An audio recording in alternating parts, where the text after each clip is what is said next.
When I got completely sick and tired of talking at the wall, of being the one who owned all the learning in my high school science classroom and decided to go all in on active learning, visible learning, discovery centered, inquiry based science principles. And I sat down to make that plan. I realized that digging for answers and doing science really requires that we know some foundational things first. Scientists in the real world, they go digging for very specific information, having a very specific background knowledge on a whole lot of things.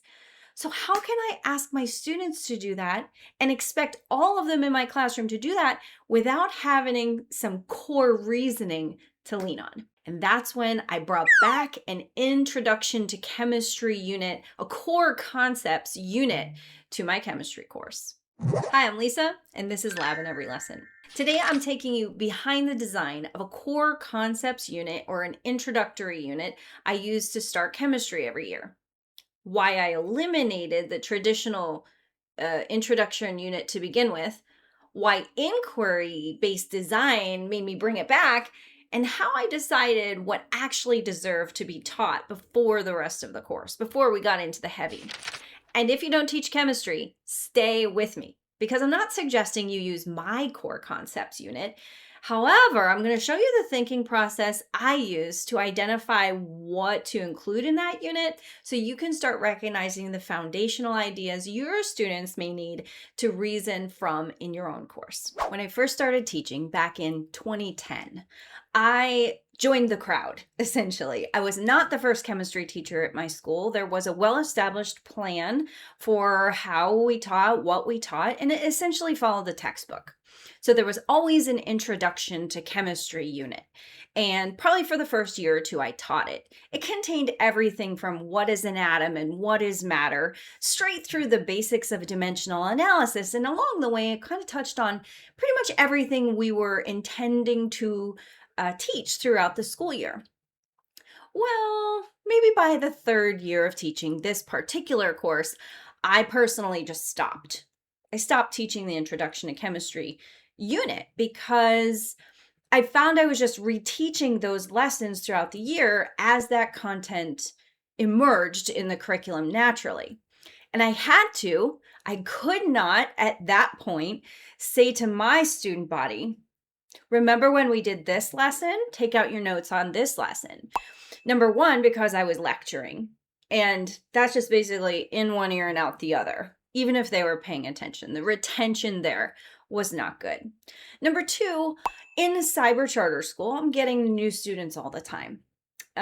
Lots of turnover there. We don't anymore have so many leave, but we still have several joining, especially at the beginning of the school year.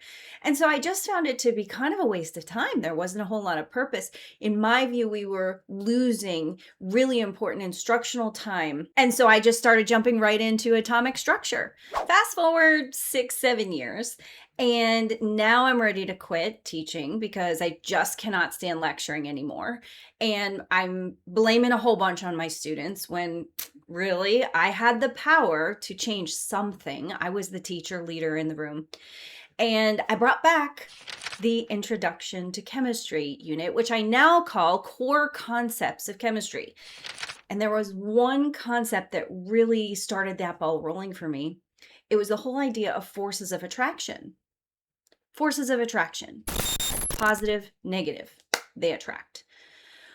Well, why? I went searching through the rest of the curriculum, what I had access to, talking to other teachers who would have been vertically aligned with my course, right? The physical science teacher and the middle school science teachers. Do you teach plus and minus opposites attract? Nope. And the answer was no. No, we don't teach that. Yet, students inherently understand it. We start teaching in chemistry, we start teaching ion formation and ion attraction, ionic bonding, as if they know plus and minus attract. Or we're teaching that fact as simultaneously as we are teaching this is how ions bond.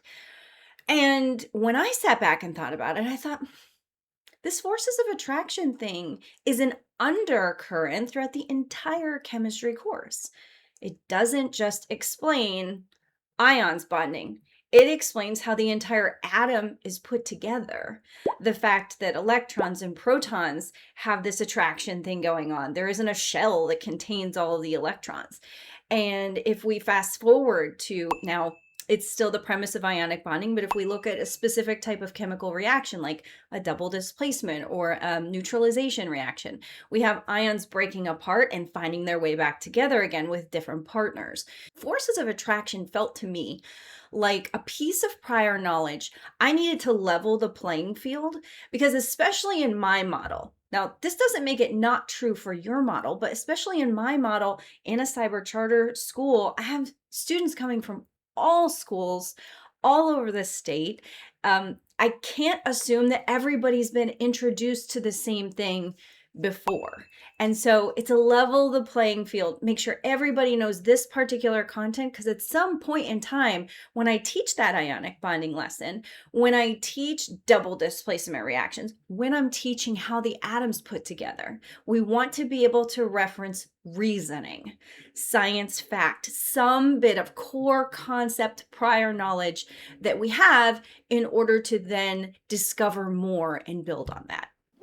Having identified that lesson as a core concept, a piece of reasoning students would need to be able to undergo this discovery I was hoping to set up every day in my classroom, I had to sit back and reflect and ask myself, what else is foundational that all of them may not know or remember?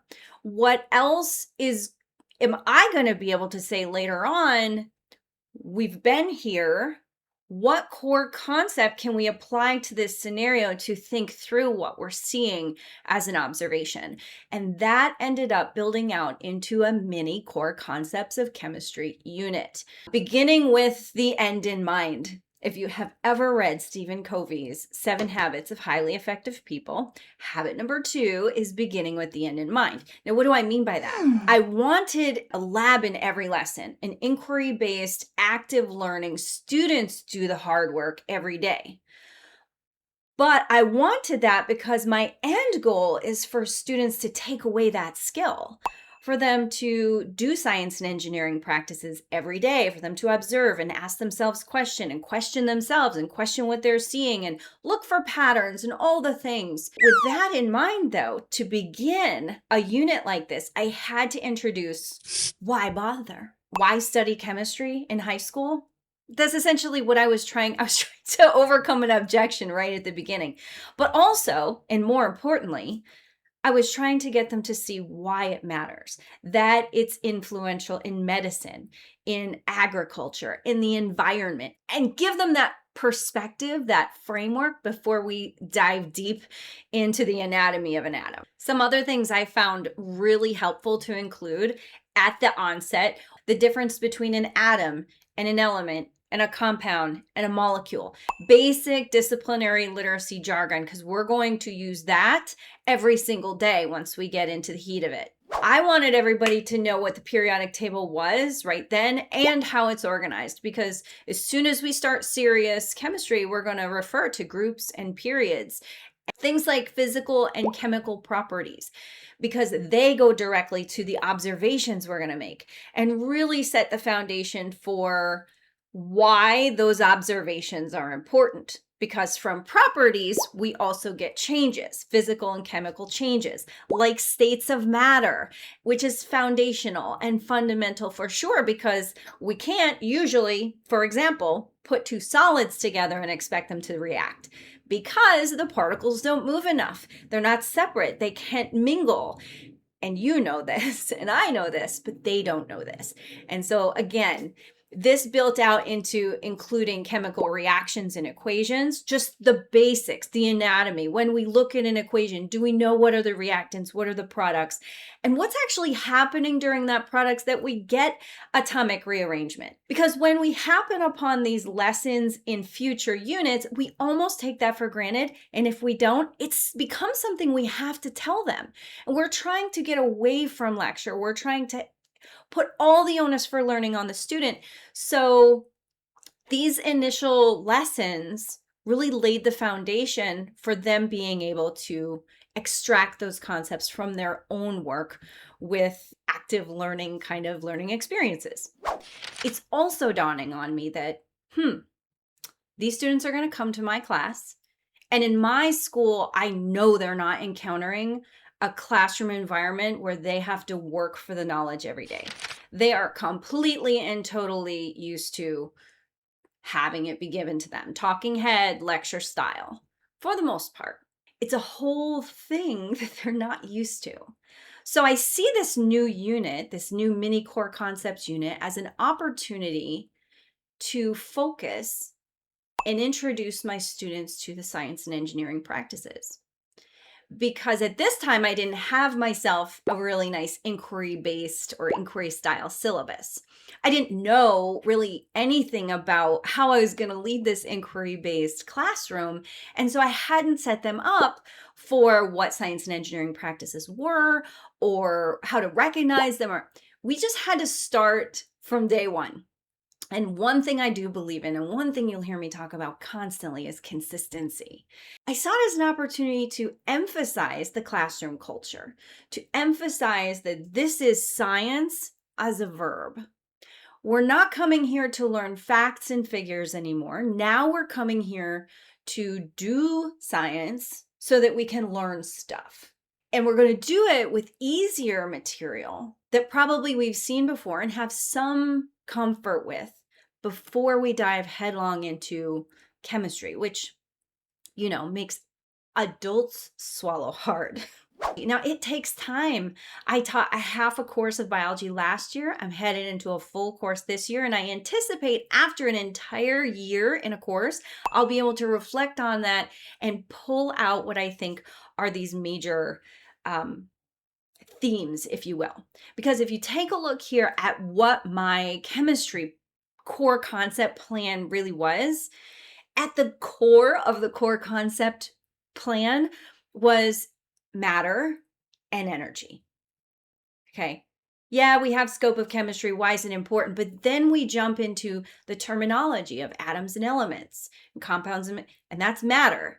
And the periodic table, we might think of this periodic table, but it represents matter, properties and states of matter and how they interact, opposites attract, all matter. Changes to the matter is a segue, it's a bridge into energy. And as the states of matter, kinetic molecular theory, how particles move, reactions and equations change to matter, but requires energy. The mole quantity, all about matter, but also because, you and I know science, we know that the more stuff that's around, the more likely for collisions and energy. Okay, so it's walking us toward the energy side of things, which if you're a chemistry teacher, energy's present, but it's not like as big as the matter portion of the course. And we get into conservation of mass, matter. We get into collision theory and conservation of energy. And so two big themes represented certainly provide that reasoning that they need.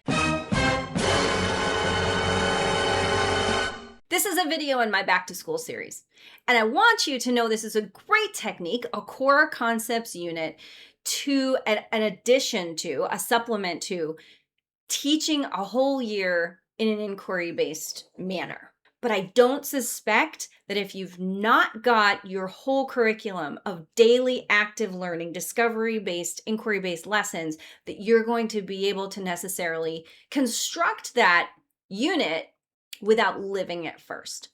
So step one, go all in on learning how to create learning experiences that require students to do the hard work themselves.